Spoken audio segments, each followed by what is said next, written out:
oleh Mbak Lulu ya. Catatan Anda terkait dengan Danantara mungkin? Iya, mungkin saya komentari juga dari sisi why-nya kenapa Danantara ini ada terlebih dahulu ya. Karena kalau kita melihat target pemerintah apa sih untuk mencapai pertumbuhan ekonomi 8%. Nah, untuk 8% itu berapa duit yang kita butuhkan nih? Ya. Dalam hitung-hitungan saya itu minimal 10.000 triliun tersebar di 6 core infrastructures. Apa saja infrastrukturnya? ICT, energy, water sanitation, water resources, housing, dan juga transportation. 6. Dan pada perjalanannya Pak Rosan menambahkan 3.500 triliun lagi, jadi 13.500 triliun. Nah, kalau kita matchingkan semua itu 900 billion US dollar itu kan 14.000 triliun ya. Kalau dari sisi aset berarti ini sebenarnya udah matching dengan kebutuhan investasi kita. Tapi kan ini nggak liquid ya. Maka kita harus kemudian mengusahakannya supaya ini menjadi lebih liquid. Bagaimana caranya? Tadi pengelolaan profit atau dividen yang tadi disampaikan oleh Mbak Lulu. Sebagai contoh di China. China itu sekarang SAACC itu 1,2 triliun US dollar yang aset yang kemudian dikelolanya itu nomor 2 terbesar di dunia setelah Norwegia yang 1,7 triliun US dollar. By the way sih, Danantara ini kalau misalnya nanti 900 billion US dollar berarti nomor 4 terbesar di dunia. Nah, ini apa yang kita bisa pelajari dari China? Katanya kan utlubul ilm ila bisin ya, belajarlah sampai negeri Cina. Nah, itu apa yang mereka lakukan sih? Ternyata di tahun 2003. Jadi memang ada beberapa contoh lain seperti Temasek, tapi Temasek sudah dari tahun 1974, cukup aman. Ya. Yang terbaru apa? Ya ini SAACC ini yang terjadi di tahun 2003. 2003 mereka dikasih modal berapa? 29 billion US dollar. Agak mirip dengan kita ya, 20 billion US dollar. Dan dalam waktu 20 tahun sampai tahun 2023 itu sampai 339 billion US dollar, melompat 1000% lebih, gitu kan. Nah, itu yang kemudian kita inginkan ya, pengelolaan profesional, supervisi. Caranya bisa melompat sampai nah, caranya bagaimana? Dulu China waktu awal-awal mengelola ada 196 BUMN. Tahun 2023, dari tahun 2003 sampai 2023, 20 tahun, tinggal 97. Yang jelek itu dia udah dijual aja, dapat duit, kita bisa kelola lagi atau di merger dan segala macam. Hasilnya apa? Dari 97 sisa BUMN itu kita melihat perjalanannya sebelumnya tahun 2023 itu cuma ada kalau tidak salah ada masuk 12 yang masuk Fortune 500 tahun 2003. Tapi kemudian tahun 2023 ada 44 yang masuk Fortune 500. Berarti kan semuanya terleverage ya secara cukup signifikan.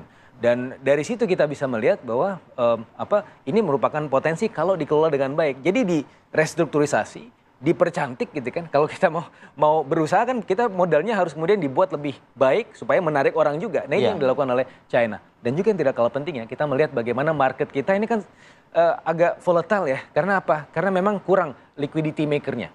Nah, ini kan juga potensi nih dengan Danantara seperti ini mengelola BUMN, ini ada potensi-potensi untuk di listing misalnya di perusahaan atau di stok. Ya. Nah, ini kan bisa di listing di situ ya. Kalau di pengalaman China, mereka dari 10 tahun 2003 menjadi 36. Itu kan ada liquidity maker. Nah, sehingga ini juga kita bisa harapkan ya dari Danantara Indonesia iklimnya mendukung itu. Ya selama ini stok market kita, karena saya di market, itu kekurangan dari sisi itu. Kurang dalam, kurang banyak ya. Ya akhirnya segitu-segitu aja gitu kan. Bahkan kemarin ketika ada goncangan sedikit dari Trump. Langsung ISG masuk ke 6.500 merupakan levelnya di tahun 2017.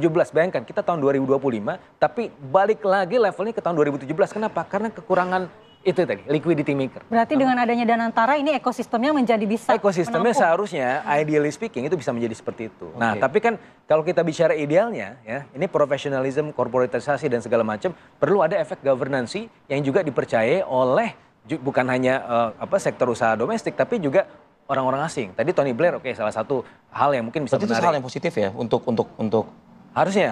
Tapi juga dari sisi yang lain, ya mungkin karena ini masih baru kita masih bisa memaklumi lah kenapa Pak Rosan itu masih merangkap dengan Kementerian Investasi. Tapi berikutnya harusnya regulator dan operator itu menjadi hal yang berbeda gitu kan. Misalnya kalau saya sebagai pemegang saham, akan sangat wajar kalau saya sebagai komisaris atau dewan pengawas. Tapi agak tidak wajar ya, agak aneh sedikit kalau misalnya dia juga termasuk direksi. Itu kan juga kemudian harus dibenahi juga governance. Nah, itu nanti yang mau diperdalam kita ke Mas Fitra lagi. Mas Fitra tadi mengenai mekanisme pengawasan yang ideal untuk Danantara ini seperti apa? Karena kan ini bentuknya super holding ya, korporat ya. Saya tidak punya concern berlebihan ya terhadap potensi pengawasan Danantara karena dia sudah korporat. Jadi ibaratnya begini ya, ini sorry itu karena saya juga sebenarnya PNS juga, saya merupakan bagian dari pemerintah juga to some extent. Tapi begini, biasanya kalau pengelolaan dana publik yang dikelola oleh pemerintah, itu ibaratnya kita dalam satu ruangan, itu kemudian tertutup oleh kaca-kaca yang mungkin tingkat kadar keamanannya 60-80%. Tapi kalau di korporat, itu tingkat pengelolaan dananya ketika kita mengelola dana, ibaratnya dalam satu ruangan, itu kacanya transparan seperti di sini. Orang bisa ngelihat dari luar. Berarti lebih terbuka ya? Lebih terbuka dan lebih efisien. Bisa 150% dong ya berarti ya? Oh bisa aja. Jadi gini, kayak sekarang kan mungkin banyak meme yang ngeliat, wah kantor pemerintah jam 5 AC udah dimatiin. Loh sektor swasta udah dari dulu jam 5 AC udah mati. Gitu kan. Jadi memang itu adalah efisiensi yang gaya korporat gitu kan. Karena kita menggunakan benar-benar uang masyarakat gitu untuk kepentingan-kepentingan yang jauh lebih produktif gitu kan. Itu kan kuncinya di situ. Nah sehingga saya tidak terlalu khawatir akan terjadi semacam potensi fraud yang berlebihan dibanding ketika dana ini dikelola pemerintah. Coba kalau kita ngelihat kemarin, kenapa sih ada Inpres 1 2025? Karena ternyata apa Mbak? Di lapangan ada dana ATK 44 sampai 90 triliun bahkan kemarin ada beberapa perbincangan di situ. Itu habis buat ATK aja gitu kan. Itu kan Pak, jadi buat apa gitu kan? Itu potensi korupsinya besar. Nah, sehingga kalau misalnya ini digunakan dititipkan gitu oleh Angka 300 triliun ini ya. 300 triliun itu digunakan secara korporat dengan gaya korporat, itu kan bisa menghasilkan hal-hal yang jauh lebih produktif lagi ya. Kayak tadi kita meminjam contohnya dari China, belajar dari negeri China. 29 billion US dollar dalam 20 tahun naik 1000% lebih. Nah, kita for the next 5 years lah, nggak usah 1000%. Naik 200% aja, itu kan udah luar biasa. Berarti kan kita ada potensi tambahan sampai 900 triliun ya. Itu kan sangat signifikan ya untuk kemudian memenuhi kebutuhan investasi kita. Karena tadi menurut hitungan saya kebutuhan investasi kita 10.000 triliun, maksimum 3.000 triliun yang bisa diusahakan dari pemerintah dan di ekosistemnya. Sementara 7.000 triliun itu diusahakan dari tempat lain. Nah, saya melihat bahwa potensi 7.000 triliun itu dalam for the next 5 years itu setidak-tidaknya kita bisa memenuhi 1.200 sampai 1.500 triliun. Artinya 16% dari kebutuhan 7.000 triliun dari eksternal itu bisa dipenuhi dari dalam negeri. Yang juga tidak kalah penting ya Mbak. Ini saya melihat Danantara bukan cuma sebagai lead investors di sini, ya kita menjadi lebih independen untuk kemudian sektor mana yang kita invest, tapi kita juga bisa investasi di luar negeri. Sekarang kita kan punya masalah dari sisi, teknologi kita tertinggal dari luar. Kita beli aja saham Nvidia. Ya, nanti kita bisa melihat, tolong Johnson Huang ini Anda tanam bikin pabrik di sini, bikin perusahaan semikonduktor di sini. Kan kita punya say. Karena apa? Kita punya saham di situ.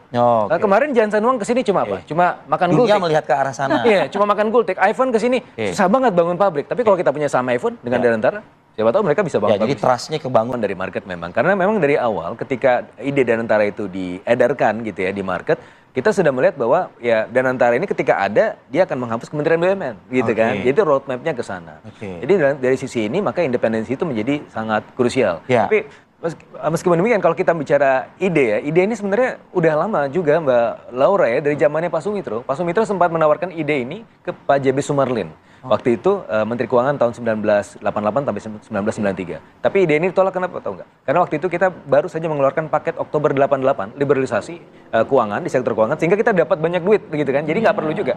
Siapa yang menangkap ide ini pertama kali? Pak Mahathir. Kenapa? Karena dibisikin sama Pak Sumitro dengan Kasanah 93 yang kemudian menjadi referensi kita juga gitu kan. Jadi sebenarnya kita ini ketinggalan. Jadi tapi ya nggak ada kata terlambat.